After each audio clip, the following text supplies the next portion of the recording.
Bonjour frères et sœurs, c'est une joie de venir au travers de cette vidéo. J'espère que vous allez bien et j'espère aussi que vous allez passer une agréable, une excellente semaine dans la grâce de Dieu.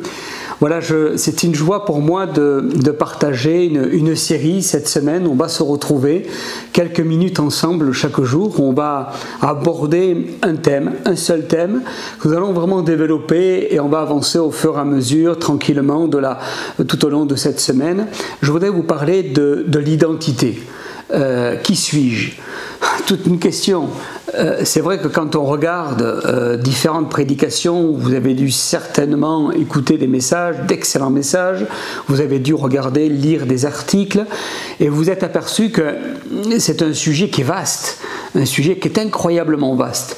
Alors on ne va pas tout aborder forcément, on va rester sur un fil conducteur, une ligne rouge, et on va essayer de s'arrêter juste sur certains points, et j'espère qu'au travers de toute cette semaine, vous allez capter certaines idées, certains points, vous allez saisir certaines réalités qui vont vous interpeller.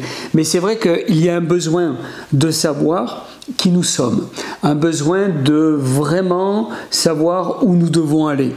Chaque être humain est créé par Dieu avec des besoins qui sont profonds, qui sont légitimes, un besoin de savoir déjà qui nous sommes et pourquoi, dans quel but nous sommes ici sur Terre.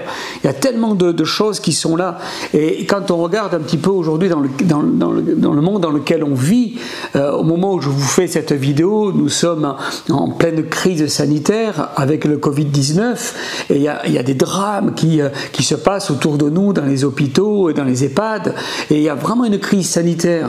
Et suite à cette crise sanitaire, il va y avoir une crise sociale, il va y avoir une crise économique.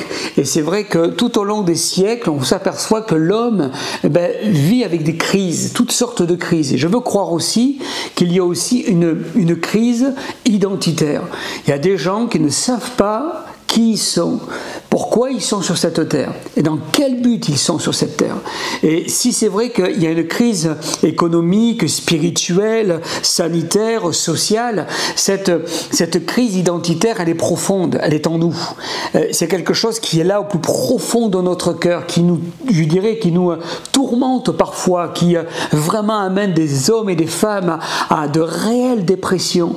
Et c'est la raison pour laquelle il était bon peut-être de s'arrêter quelque temps, une petite semaine, ensemble avec quelques vidéos à partager ensemble ce sujet. Il y a une phrase qui m'a bien plu d'un homme de Dieu, je vais vous la lire. Il est dit « Vous ne pouvez pas devenir ce que vous ignorez être ». J'ai bien aimé cette phrase. Vous ne pouvez pas devenir ce que vous ignorez être. Et si j'ignore qui je suis, il sera difficile pour moi de me projeter dans le futur. Parce que je vais me projeter dans le futur avec de fausses idées, avec de mauvaises pensées. Je vais prendre des routes et des choix qui seront faits, qui seront mauvais, en fonction de ma fausse identité. Et c'est la raison pour laquelle nous avons besoin ensemble de connaître cette identité pour savoir où l'on va et être à la bonne place. Alors, l'apôtre Paul donne un premier élément de réponse à notre identité. C'est un verset qui est très rarement utilisé dans cette identité, c'est bien dommage, mais pourtant il est réel. C'est dans Galates, au chapitre 2, au verset 20, il est dit « J'ai été crucifié avec Christ, et si je vis, ce n'est plus moi qui vis, c'est Christ qui vit en moi. » Et là, c'est déjà un premier élément de pensée, parce que Paul dit « Ce n'est plus moi qui vis, c'est Christ qui vit en moi. » Et si je comprends bien, et quand on regarde à la lumière des Écritures, on s'aperçoit qu'il y a trois formes d'identité. Oh, il peut y en avoir davantage, mais je vais en prendre trois. Il y a notre propre identité, à nous. Il y a l'identité qu'on se forge au travers d'une idole, de fans.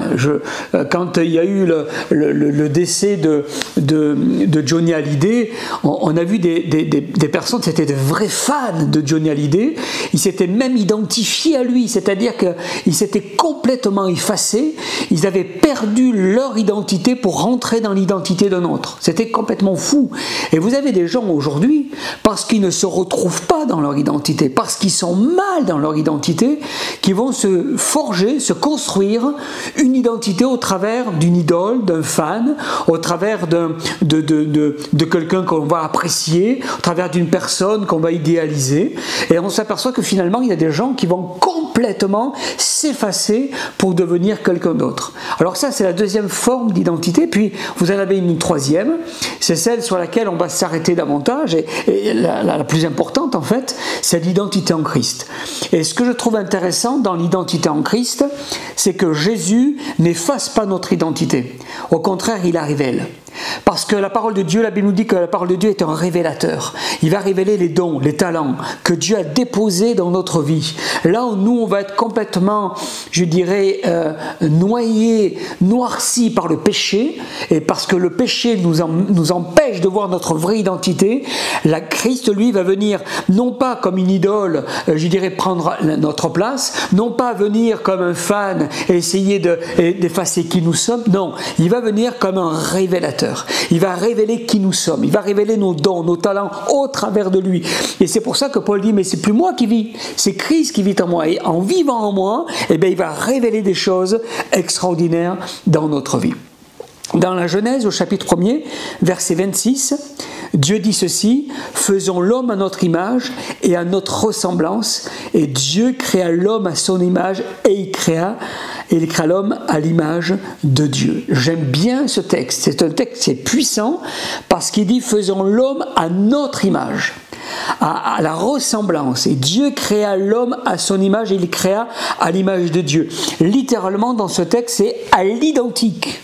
C'est-à-dire, l'origine de l'identité se trouve là. Il dit, faisons l'homme à l'identique de nous. C'est là où c'est très fort. C'est que si on est à l'identique de Christ, c'est pour ça qu'on est appelé chrétien, petit Christ, si on est à l'identique, forcément, nous-mêmes, on ne peut pas se reconnaître. Nous-mêmes, on ne sait pas qui nous sommes. Mais au travers de Christ, qui est le révélateur, de suite, on arrive à réaliser qui nous sommes. Et au travers de cela, Dieu va nous donner les dons, les talents, les capacités pour pouvoir réaliser ce que nous devons faire dans le présent et dans le futur. Et c'est ça qui est très fort. L'identité est le caractère de deux choses identiques. Deux choses identiques. C'est incroyablement puissant ce que nous trouvons là, et nous sommes finalement à l'identique de Christ, mais le péché est venu dénaturer tout cela, mais Christ est venu nous qualifier là où le péché nous avait disqualifiés. Alors nous sommes à l'image de Christ, et c'est la raison pour laquelle nous sommes des chrétiens, et que nous sommes vraiment en Christ de manière incroyable. Et c'est un privilège, et ça c'est la première partie que je voulais vous partager au travers de cette première capsule vidéo, et que vraiment déjà au travers de cela vous puissiez réaliser vraiment toute la grâce de Dieu, la puissance de Dieu, ce que le Seigneur veut commencer à faire dans votre vie. Et puis demain on va aller voir un homme qui lui revient de loin, c'est Méphibosheth, il revient de très loin cet homme, mais le Seigneur va lui donner une identité puissante, et c'est ce que nous allons voir au travers de cette capsule de même. Alors que Dieu vous bénisse et à très vite.